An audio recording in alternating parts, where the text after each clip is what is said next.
the bell icon on the YouTube app and never miss another update.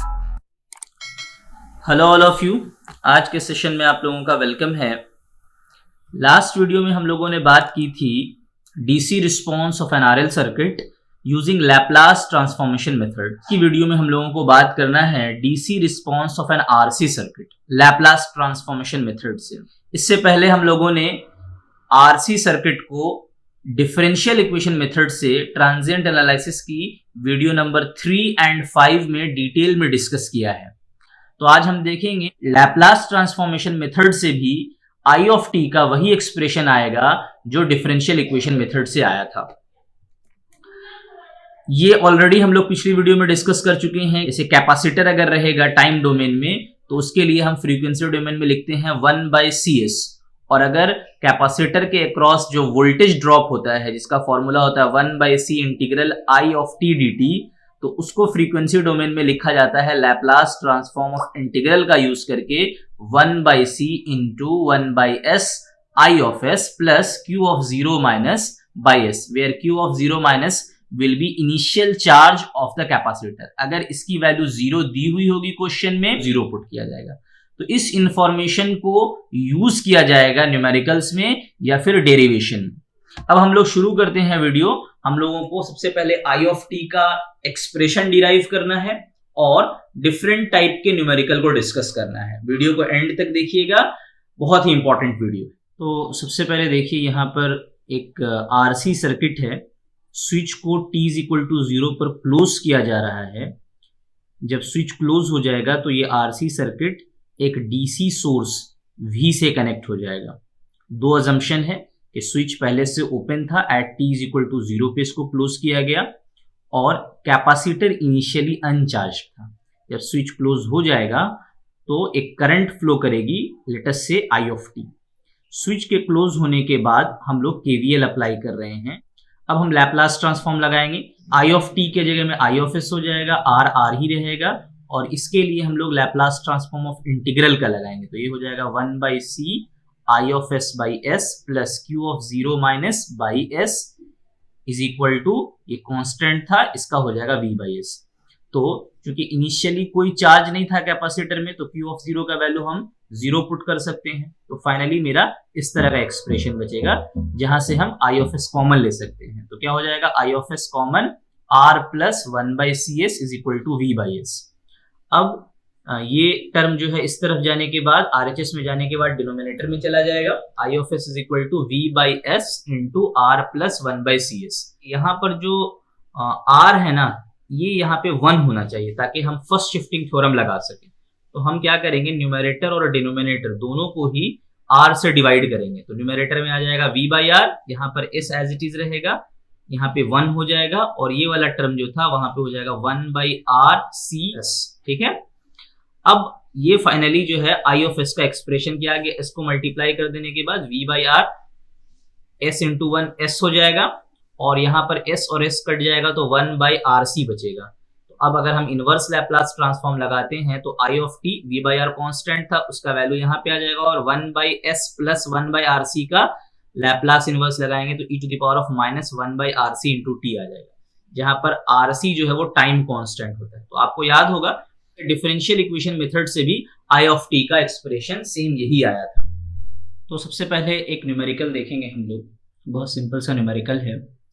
इस numerical में switch को eight t = 0 पे close किया गया है। आपको I of t की वैल्यू निकालनी, और इस बार कैपेसिटर का इनिशियल चार्ज दिया हुआ है Q0 = 250 माइक्रोकूलम। बहुत सारे न्यूमेरिकल में इनिशियल चार्ज की वैल्यू 0 भी होती है, लेकिन इस न्यूमेरिकल में Q0 की वैल्यू दी हुई है 250 माइक्रोकूलम। तो हम सबसे पहले क्या करेंगे, आफ्टर क्लोजिंग द स्विच यानी t = 0 प्लस पे अप्लाइंग KVL करेंगे हम लोग। ठीक है। तो क्या हो जाएगा मेरा KVL, I of t R plus 1/C integral I of t dt is equal to V। उसके बाद लैप्लास ट्रांसफॉर्म लगा देंगे, तो I of t के जगह में I of S आ जाएगा। रेसिस्टर का लैप्लास ट्रांसफॉर्म रेसिस्टर ही होता है, वैल्यू 1 है तो 1 लिखेंगे। लैप्लास ट्रांसफॉर्म ऑफ इंटीग्रल लगेगा तो 1/C के जगह में हम C का वैल्यू पुट कर देंगे 5 माइक्रो, 1/5 माइक्रो हो जाएगा, और यहाँ I of t का लैप्लास ट्रांसफॉर्म हो जाएगा I of S by S plus q naught by s, ठीक है।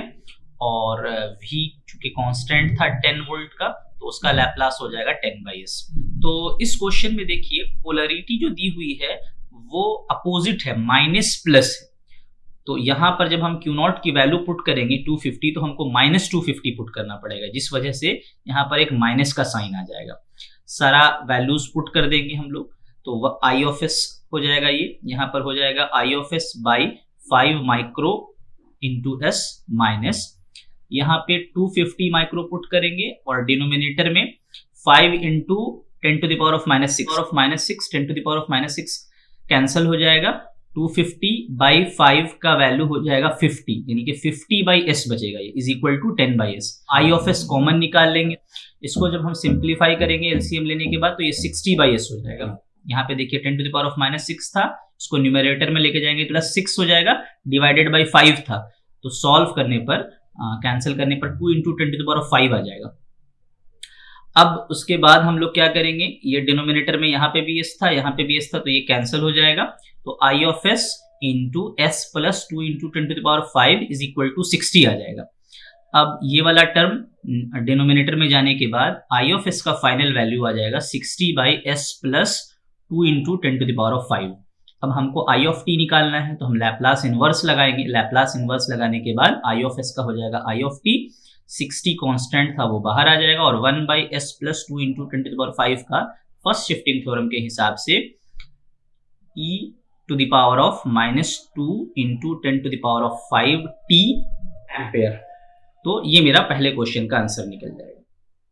अब यहां पर एक असाइनमेंट का क्वेश्चन है, आपको आई ऑफ टी का एक्सप्रेशन निकालना है और इनिशियली कितना करंट फ्लो कर रहा था वो निकालना है। आंसर बता दिया गया है, आई ऑफ टी निकाल लेंगे और उस आई ऑफ टी में टी की वैल्यू को 0 पुट कर देंगे, तो इनिशियल करंट भी निकल जाएगा। और क्वेश्चन डिस्कस करते हैं हम लोग। इस क्वेश्चन में आई ऑफ टी की वैल्यू निकालने के लिए कहा जा रहा है, and at t is equal to 0 पर करंट का वैल्यू कितना है वो पूछा जा रहा है। Apply initial and final value theorem. Capacitor में दोनों में से किसी कैपेसिटर में कोई इनिशियल चार्ज नहीं है। तो इस तरह के क्वेश्चन को बनाने के लिए हम क्या करेंगे कि ये टाइम डोमेन में हम क्या करेंगे, इस सर्किट को एस डोमेन में कन्वर्ट कर लेंगे। तो एस डोमेन में कन्वर्ट करने के लिए जो वीडियो के शुरू में हम लोग डिस्कस किए हैं वो तमाम चीजें लगा देंगे। देखिए V था, तो यहां पर हो जाएगा 50 बाई एस, रेसिस्टर का एज इट इज रह जाएगा। आई ऑफ टी के जगह में हम लोग आई ऑफ एस लिखेंगे। कैपेसिटर का होता है 1 बाई सी एस, तो उस फॉर्मूले के हिसाब से चूंकि C का वैल्यू 1 था तो 1 बाई एस हो जाएगा। रेसिस्टर का एज इट इज रहेगा, ये था 1 बाई 0.5 एस था, तो 0.5 को ऊपर लेके जाएंगे तो 2 हो जाएगा, 2 बाई एस निकल जाएगा, और यहाँ पर भी रेसिस्टर एज इट इज रह जाएगा। हमको आई ऑफ टी निकालना है, तो आई ऑफ टी निकालने से पहले हमको आई ऑफ एस निकालना पड़ेगा। आई ऑफ एस का फॉर्मूला होता है V of S by Z of S. तो सबसे पहले इस सर्किट का हम जेड ऑफ एस निकालेंगे। तो देख सकते हैं आप, ये दोनों सीरीज में, ये दोनों सीरीज में, आपस में पैरेलल में, और फिर 10 के साथ सीरीज में। तो जिस तरह से हम लोग ऑर्डिनरी न्यूमेरिकल बनाते हैं, सेम उसी तरह से बनाएंगे। R1 into R2 by R1 plus R2 का फॉर्मूला लगा दिया गया। यहाँ पे देख सकते हैं आप, 5 plus 1 by S into 5 plus 2 by S, और डिनोमिनेटर में 5 plus 1 by S plus 5 plus 2 by S हो जाएगा। सिंप्लीफाई वगैरह करेंगे, तो सिंप्लीफाई वगैरह करने के बाद मेरा इस तरह से आ जाएगा, ठीक है। Z ऑफ एस का वैल्यू हो जा रहा है 125 S square plus 45 S plus 2 by S into 10s plus 3, ठीक है। तो ये जब Z ऑफ एस निकल गया तो I ऑफ एस का फॉर्मूला क्या था, Vs by Z of S था। तो V ऑफ एस का वैल्यू था 50 बाई एस, ये वाला वैल्यू पुट करेंगे, यानी कि अब हम लोग यहां पर एक क्वाड्रेटिक इक्वेशन था, इसको जब हम सॉल्व करेंगे तो s का वैल्यू आएगा -0.052 एंड -0.308। तो जो भी रूट आता है उसका साइन चेंज करके यहां पर लिख सकते हैं। मान लेते हैं अल्फा बीटा रूट आता था तो s minus alpha s minus beta लिखते थे, तो यहां पर माइनस में है तो ये प्लस में हो जाएगा, s plus 0.052 and s plus 0.308। तो ये अब फैक्टराइज हो चुका है, रूट्स जो है रियल एंड अनइक्वल है, तो a by first factor plus b by second factor हम लिख सकते हैं। अब इसको जब हम सॉल्व करेंगे एलसीएम लेने के बाद, कोफिशिएंट को एक तरह के कोफिशिएंट को एक जगह में करने के बाद, कंपेयर करने के बाद, a का वैल्यू आएगा 3.875 एंड b का वैल्यू आएगा 0.125। तो वैल्यू पुट कर देंगे। आई ऑफ एस का वैल्यू कितना हो गया, 3.875 by S plus 0.052 plus 0.125 by S plus 0.308। अब इसमें इनवर्स लैप्लास लगा देंगे तो इस तरह से आंसर आ जाएगा। तो ये मेरा आई ऑफ टी का एक्सप्रेशन हो गया। अब हमको क्वेश्चन में बोला जा रहा है कि initial value theorem and final value theorem लगाइए। तो इनिशियल वैल्यू थ्योरम का स्टेटमेंट यही है ना, limit S tends to infinity S into I of S. तो एस से के साथ आई ऑफ एस को मल्टीप्लाई कर देंगे तो यहां पर भी एक एस का टर्म आ जाएगा, यहां पर भी एक एस का टर्म आ जाएगा। लिमिट पुट करना है एस टेंड्स टू इंफिनिटी, तो हम क्या करेंगे, न्यूमरेटर और डिनोमिनेटर दोनों को एस से डिवाइड करेंगे। एस से डिवाइड करने के बाद जब लिमिट पुट करेंगे तो ये वाला टर्म जो है डिनोमिनेटर में वो दोनों ही टर्म जीरो हो जाएगा। तो फाइनली मेरे पास क्या बचेगा, 3.875 प्लस 0.125। तो आंसर आ जाएगा 4 एम्पेयर, यानी कि इनिशियल करंट जो है वो 4 एम्पेयर है। इसको आप इस तरह से भी सोच सकते हैं कि आई ऑफ टी का एक्सप्रेशन देखिए इस तरह से था। इनिशियली मतलब टी का वैल्यू 0 पुट करना, टी का वैल्यू 0 पुट करने पर देखिएगा ये वाला टर्म हो जाएगा, यहाँ पे भी 1 आ जाएगा, यहाँ पे भी 1 आ जाएगा, यानी 3.875 प्लस 0.125 4 एम्पियर। यानी इनिशियल वैल्यू थ्योरम को आप वेरीफाई भी कर सकते हैं। उसी तरह से फाइनल वैल्यू थ्योरम लगाएंगे तो फाइनल वैल्यू थ्योरम में क्या करना पड़ता है, limit S tends to 0 S into I of S. तो फिर से आई ऑफ एस को जब हम एस से मल्टीप्लाई करेंगे तो यहाँ पे इस टर्म में भी जो है एस आ जाएगा न्यूमरेटर में, इस टर्म में भी एस आ जाएगा न्यूमरेटर में। Simply limit S tends to 0 put करने के लिए कुछ करना है नहीं, लिमिट पुट कर देते हैं। लिमिट जब पुट कर रहे हैं तो चूंकि दोनों में एस का टर्म था तो मेरा आई ऑफ इन्फिनिटी का वैल्यू 0 एम्पेयर हो जाएगा। इसको भी वेरीफाई कर सकते थे हम, e to the power of infinity put कीजिए आई ऑफ टी के एक्सप्रेशन में, तो e to the power of minus infinity इसके पास भी आएगा, e to the power of minus infinity इसके पास भी आएगा, और e to the power of minus infinity का वैल्यू 0 होता है, इसलिए आई ऑफ टी का वैल्यू 0 एम्पेयर हो जाएगा। यानी कि फाइनल वैल्यू थ्योरम भी वेरीफाई हो गया। एक और न्यूमेरिकल की बात करेंगे। यहां पर देखिए ये न्यूमेरिकल थोड़ा स्पेशल है। स्पेशल इसलिए है कि इस बार जो मेरा सोर्स है वो टी यू ऑफ टी, यानी कि एक रैंप सिग्नल है। रैंप सिग्नल कैसा होता है, लीनियरली राइजिंग फ्रॉम 0, उसको रैंप सिग्नल बोलते हैं। तो रैंप सिग्नल कैसे आएगा, रैंप सिग्नल का रिलेशन क्या है, आप यूनिट स्टेप सिग्नल को जब इंटीग्रेट करते हैं तो आपको रैंप सिग्नल मिलता है। तो यही रैंप सिग्नल जो है यहाँ पे दिया जा रहा है और आपको बोला जा रहा है कि आई ऑफ टी निकालिए। तो फिर से वही काम करेंगे, इस गिवन सर्किट को हम एस डोमेन में कन्वर्ट कर देंगे। तो यहाँ पर टी यू ऑफ टी था, तो टी यू ऑफ टी को एस डोमेन में लिखा जाएगा 1/s²। 1 के जगह में 1 ही रहेगा, रेसिस्टर का एज इट इज।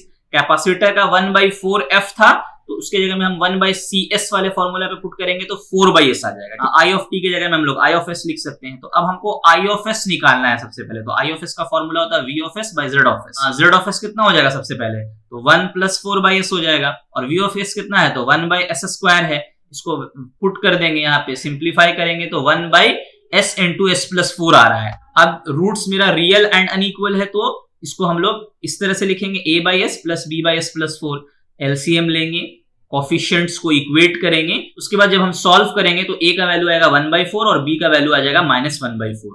तो इसके जगह में हम लिख सकते हैं 1/4/s - 1/4/s + 4। तो जब लैप्लास इनवर्स हम लगाएंगे तो फाइनली आ जाएगा 1/4 u of t - 1/4 e to the power of -4t into u of t। क्योंकि इस बार मेरे क्वेश्चन में ही u ऑफ t था, जो सप्लाई दिया है वो क्या दिया है, टी यू ऑफ टी दिया है ना। इसीलिए हम लोग क्या करेंगे कि आंसर में हर टर्म के साथ, जैसे यहाँ पे 1/s है तो 1/s किसका होता है तो u ऑफ टी का होता है, इसमें भी u ऑफ टी लिखेंगे हम लोग, ठीक है ना। जब सोर्स में ही यूनिट स्टेप सिग्नल होगा तो हम लोग डायरेक्ट 1/4 नहीं लिखते हैं, हम साथ में u ऑफ टी भी लिखते हैं।